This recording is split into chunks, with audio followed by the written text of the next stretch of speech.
बिस्मिल्लाहिर्रहमानिर्रहीम, अस्सलामु अलैकुम। मैं हूं करामत मुगल और मेरे साथ हैं ईसा नकवी। कल उनका एक इंटरव्यू आ गया बीबीसी पे और मेरी इतला के मुताबिक बिलावल के इंटरव्यूज़ का सिलसिला रुकने वाला नहीं है। वो गए हैं दुबई से जब वो वापस आएंगे फिर उन्होंने दोबारा इंटरव्यूज़ देने और इस फतह के ऊपर यानी अपने तौर पर उन्होंने वो इस फतह का जश्न भी मनाया। मैंने नदीम अफजल चंद साहब से पूछा कि ये जो फ्लोर ऑफ द पार्लियामेंट पे मौलाना फजलुर रहमान ने जो बिलावल के साथ ये सारी मुलाकातें ये सब कुछ करते रहे, उन्होंने कहा कि कुछ सख्तियाँ हैं इमरान खान पे और ये ऐसा नहीं होना चाहिए और इस किस्म की बात की, और पीपल्स पार्टी उन्होंने कहा कि इमरान खान के लिए बड़ी बेहतरी होने वाली है, आसानियाँ होने वाली। फिर मैंने उनसे ये सवाल किया, ये 2 मिनट 16 सेकंड की गुफ्तगू, इसमें वो दोनों बातें कर रहे हैं। शहबाज शरीफ की हुकूमत के जाने की पेश गोई, अपनी पार्टी की इत्तेहादी के साथ हुकूमत में आने की पेश गोई। अब ऐसा कौन सा इत्तेहादी है नून लीग के अलावा जिसके पास इतने सीटें हैं, जिसकी सीट्स जो है वो इनफ हो to form government in centre? ये आप गुफ्तगू सुन लें, फिर मैं आपको बताता हूँ कि शो के पहले और बाद में जो होने वाली गुफ्तगू है उसमें से कुछ चीज़ें जो बताई जा सकती हैं वो मैं आपके सामने रख दूँगा। क्या ये मुमकिन है कि पीपल्स पार्टी अब जिस माहौल से निकल आए, अब आपने कहा आप इंफॉर्मेशन की बेसिस पे कह रहे हैं, तो मैं आई एम यानी कि मुझे अब लग रहा है कि ये सवाल का वक्त आ गया, क्या आप लोग इमरान खान की रिहाई के हवाले से और ये जो चमगोइयाँ चल रही हैं कि उनको किसी रेस्ट हाउस या फिर बनी गाला मुंतकिल किया जा सकता है, इस इंफॉर्मेशन को आप कंफर्म कर सकते हैं? नहीं, मैं अभी नहीं कर सकता, मेरे पास ऐसी कोई इंफॉर्मेशन नहीं, लेकिन मेरा पॉलिटिकल सेंस ये कहती है कि सीबीएम काफी हुए हैं। सीबीएम हुए होंगे। शुएब शाहीन साहब ने आज आगाज में मेरे प्रोग्राम में जो गुफ्तगू की है वो आपने सुनी है? मैंने सुनी है। दाढ़ी बढ़ी हुई है इमरान खान की, मीडिया का एक्सेस नहीं है ना, गर्म पानी के साथ शेव हो सकती है। अच्छा, ऐसा कुछ होने जा रहा है? बिल्कुल होने जा रहा है, बिल्कुल होने जा रहा है। ये नाउ ये अब आप on the basis of information क्योंकि आप बात कर रहे हैं तो मैं क्यों कह रहा हूँ, आप ये मैं आपको ठीक कह रहा हूँ, आप देख रहे हैं आने वाले दिनों में तलखियां कम होंगी। आपने कहा 5 साल ये असेंबली चलेगी, अब कोई बज़ाहिर वजह नजर नहीं आती कि ना चले, तो क्या पीपल्स पार्टी काबीना से बाहर रहेगी? बिलावल भुट्टो जरदारी के हवाले से जब वो लास्ट टाइम शहबाज शरीफ के काबीना में गए थे, आप समेत पीपल्स पार्टी के लोगों का मौक़िफ़ था कि बिलावल को नहीं होना चाहिए। पीपल्स पार्टी हुकूमत में आ सकती है, किस शेप में आ सकती है ये अभी नहीं पता। मरकज में या पंजाब में? मरकज में मैं बात कर रहा हूँ। मरकज में किस शेप में आ सकती है? आप नाइब वज़ीर आज़म को इत्तेहादी बनते हैं या हमारा कोई इत्तेहादी बनता है? नाइब वज़ीर आज़म का मैं कह रहा हूँ कि पार्टी किसी का इत्तेहादी बनती है या लोग पीपल्स पार्टी के इत्तेहादी बनते हैं, ये वक्त बताएगा। ऐसा भी कुछ चल रहा है, यानी कि अच्छा उसमें क्या नून लीग आपकी इत्तेहादी बनेगी या पीटीआई के साथ? सारी बातें तो नहीं मीडिया पे डिस्कस हो सकती, लेकिन हर बात तो आपने जो हिंट दिया है उससे तो मैं ये समझा हूं कि आप ये कह रहे हैं कि पीपल्स पार्टी के इत्तेहादी बनेंगे और पीपल्स पार्टी हुकूमत बना लेगी। मैं समझता इस्तेकाम आएगा, तलखियां कम होंगी, पीटीआई के साथ भी तलखियां कम होंगी, गाली गलोच का दौर खत्म होने जा रहा है, मुआशी इस्तेकाम आएगा और इंशाल्लाह बेहतरी आएगी। देखें, अब 2 पॉसिबिलिटीज हो सकती हैं। एक ये कि नदीम अफजल चंद ब्लफ कर जी, दूसरी पॉसिबिलिटी ये है कि नदीम अफजल चंद साहब जो हैं वो गुज़श्ता कुछ दिनों में वो उनकी मुलाकातें जो हुई हैं पार्टी के अंदर और बिलावल के साथ जो उन्होंने वक्त गुजारा है, वहाँ से उन्होंने ये सेंस लिया हो और इस पर कोई एतराज़ भी ना हो पार्टी के अंदर कि हाँ ये बात मीडिया पे कहना शुरू कर दें, सही करना शुरू कर दें, तो उन्होंने ये बात कर दी। लेकिन वो बात बुनियादी तौर पर दो बड़ी बातें कर रहे हैं। एक कि शहबाज शरीफ की हुकूमत मुश्किलात, वफाक पीपल्स पार्टी, इत्तेहादी पीपल्स पार्टी के साथ मिले। अब पॉसिबल है कि इत्तेहादी अभी इतना बड़ा दावा है यानी कि इसके लिए तो, लेकिन आप देखें पीटीआई आपको मौलाना फजलुर रहमान की तारीफ़ करती हुई नज़र आ रही है, पीपल्स पार्टी आपको मौलाना फजलुर रहमान की तारीफ़ करती हुई नज़र आ रही है, to some extent Noon league भी।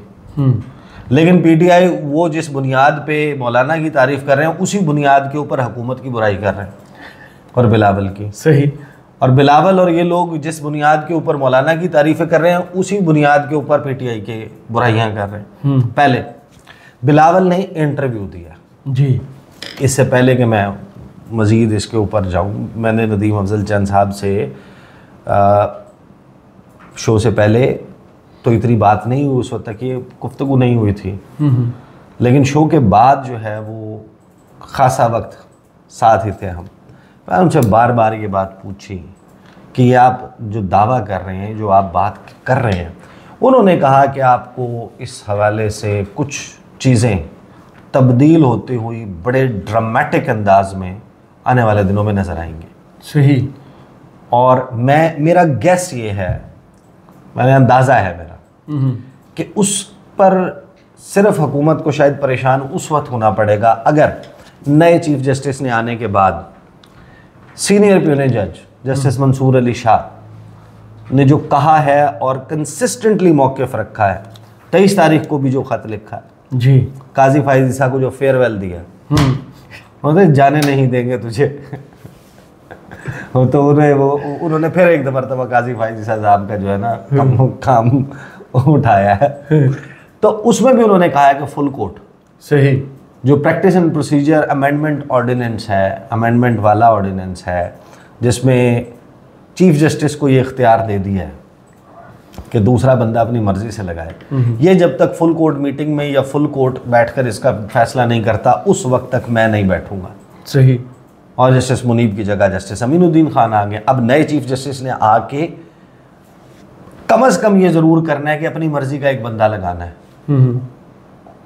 अब दो पॉसिबिलिटीज़ हैं, अगर वो फुल कोर्ट बुलाकर मीटिंग या केस लगाते हैं सबसे पहले कि भाई मैंने जितना भी काम करना है, जो बेंचेस फॉर्म करने हैं, जो सुप्रीम कोर्ट की फंक्शनिंग होनी है, वो होनी ही इस बुनियाद पर है कि 3 रुकनी कमेटी ने फैसला करना है जी, चाहे अमेंडमेंट वाला ऑर्डिनेंस चाहे पहले वाला।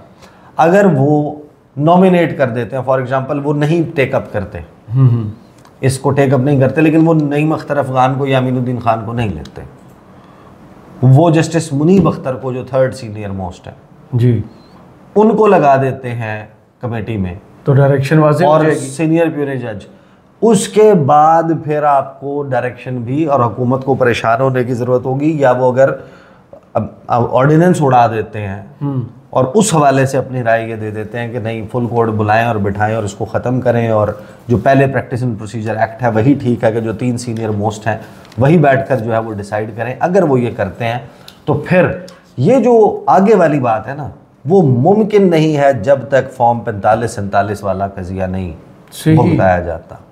इन दैट केस आपको वेट करना होगा कि वो मामला अगर खुलता है, वो खुलेगा तो फिर ये होगा ना, इतनी बड़ी तब्दीली जी। मौजूदा पार्लियामेंट के रहते हुए इस पार्लियामेंट में पाकिस्तान तहरीक इंसाफ वाहिद सूरत के वो हुकूमत, चाहे अलायंस में चाहे सिंगल हैंडेडली, उसी सूरत में जाएगी या जा सकती है अगर ट्रिब्यूनल्स में उनके केसेस जो हैं और जो उनके से सीटें चुनी गई, जो बहुत दूर की कोड़ी है, लेकिन ये दावा है नदीम अफजल चंद का। मैं आपको ये बता सकता हूं, अगर वो सीटें मिल जाती हैं, मखसूस नशिस्तें मिल जाती हैं, तो फिर तो सिंगल लार्जेस्ट पार्टी वो सबसे बड़ी होगी, उसको तो ज़रूरत ही किसी की नहीं पड़ेगी। हाँ, जितना पीटीआई ने दावा 180 सीटों का उतनी ना मिले, हाँ, इतनी मिल जाएं कि नून लीग के रिवर्स हो के सीटें कम होंगी, क्योंकि नून लीग ही की कम होंगी और ना, स्क्वीज होगी। हाँ, जब वो स्क्वीज डाउन होगी तो उसके बाद फिर ये मामला वो हो जाएगा।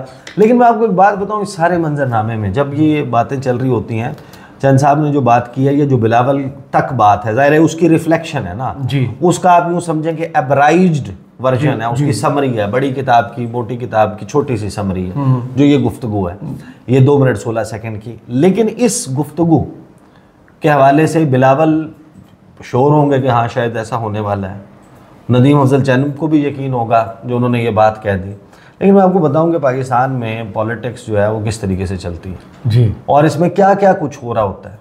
किसको नहीं याद कि शहबाज शरीफ ने इकरार किया, बताया, कॉलम्स लिखे गए कि शहबाज शरीफ ने 2018 में जनरल बाजवा को और जनरल फैज़ को अपनी काबीना के नाम शेयर किए थे जी। उनको कहा गया था कि प्राइम मिनिस्टर आपने बनना है, आपकी तो मेजॉरिटी आ रही है और सब कुछ, तो आप बताएं आपका फ़लाँ वज़ीर कौन होगा और फ़लाँ कौन होगा। तो उन्होंने बताया था। कुछ ऐसी सी इतलात 8 फरवरी के इलेक्शन के हवाले से भी मुख्तलिफ वो हैं बातचीत। लेकिन आपको बड़ी दिलचस्प बात बताता हूँ जी, और ये जब ये वाक़या मेरा ख्याल है कि ये नदीम अफजल चंद को भी मुझे सुनाना चाहिए था, मैं उनको सुनाऊँगा और मैं उनको कहूँगा कि बिलावल को ये वाक़या ज़रूर सुना दें। सही। 2014 का धरना आपको याद होगा जी। 2014 को जब इमरान खान और डी चौक 14 अगस्त वाला वो जो मार्च था और जो फिर धरना 126 दिन का बन गया था, और ताहिरुल कादरी ये इकट्ठे आ रहे थे सियासी कजन्स यहाँ पर, तो इनकलाब की बातें हो रही थी कि इनकलाब आएगा। अच्छा, कुछ तो बातें ऐसी हैं ना कि जो लोग हैं जो उनके करीबी हैं वो उसके किसी के पास आया कोई काम करवाने के लिए, उसने कहा कि यार काम हो जाएगा। उसने कहा कैसे हो जाएगा? उसने कहा फ़ोन तो करें ना किसी को। कादरी साहब के किसी करीबी बंदे को कहा कि आप कह रहे हैं कि काम हो जाएगा लेकिन किसी को फ़ोन तो करें। उन्होंने कहा यार परसों हम मार्च के लिए निकल रहे हैं, 3 दिन के बाद इनकलाब आ जाएगा, उसके बाद आपका काम वैसे ही हो जाएगा, आपको परेशान होने की क्या ज़रूरत है। लेकिन मैं आपको बता रहा हूँ कि जिस वक्त वो धरना चल रहा था ना, ऐन उस वक्त जी ये चकवाल में कलर कहार से आगे एक रिटायर्ड ब्रिगेडियर साहब के घर एक मुलाकात का एहतमाम हुआ जी। उस मुलाकात में एक सिटिंग मेजर जनरल मौजूद थे, कुछ ब्रिगेडियर्स मौजूद थे और बाकी भी जाहिर है कि उससे नीचे वाले कर्नल भी थे, कोई प्रोटोकॉल ड्यूटी पे भी लगे हुए थे। और वहाँ पर कुछ लोगों को मुलाकात के लिए बुलाया गया, ताहिरुल कादरी साहब के करीबी, और मैं आपको एक आई विटनेस अकाउंट बता रहा हूँ। अच्छा, यानी कि ये वाकया जो चश्मदीद गवाह है, मैं उसकी ज़बानी आप समझेंगे, मैं बता रहा हूँ। वो बताते हैं कि हमें ना 4-6 लोगों को बुला लिया गया मुलाकात के लिए और हमें कहा कि अपना वो ब्लूप्रिंट वाइट वो अपना पेपर शेपर लेकर आएँ कि क्या करना है, निज़ाम हमने कैसे आगे चलाना।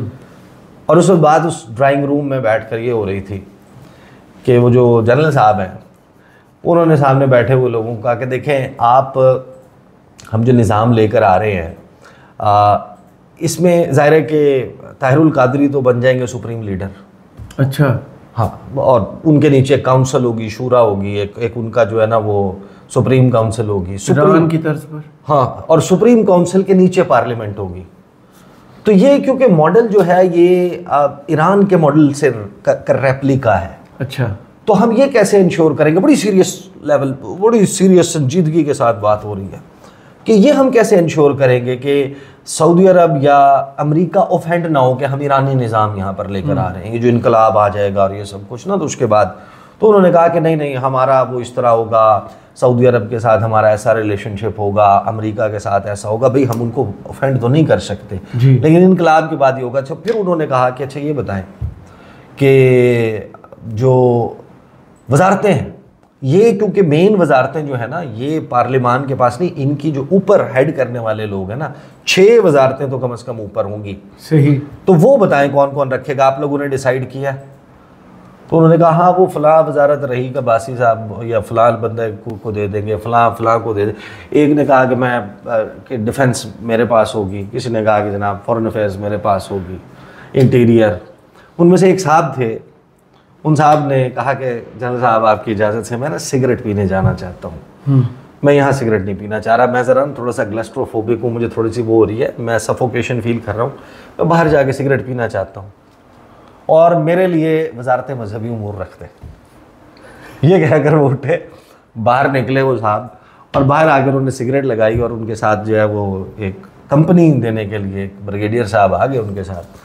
तो वो उनके साथ बातचीत करने लगे। उन्होंने कहा कि अंदर मुल्क के फैसले हो रहे हैं, अंदर वजारतें बट रही हैं, और ये क्या तरीका है, आपकी पर्सनालिटी को इंटीरियर मिनिस्ट्री सूट करती है, आप वजारत मजहबी उमूर क्यों ले रहे हैं? उन्होंने सिगरेट का कश लगाया, उन्होंने कहा आपको यकीन है इस बात का जो अंदर हो रही है ये ऐसे ही होगी। तो ये साइमल्टेनियसली बड़े प्लान्स डिस्कस हो रहे होते हैं, बताए जा रहे होते हैं, और उसकी बुनियाद के ऊपर लोग आज़ादी मार्च लेके आ रहे होते हैं, लोग इनकलाब ला रहे होते हैं।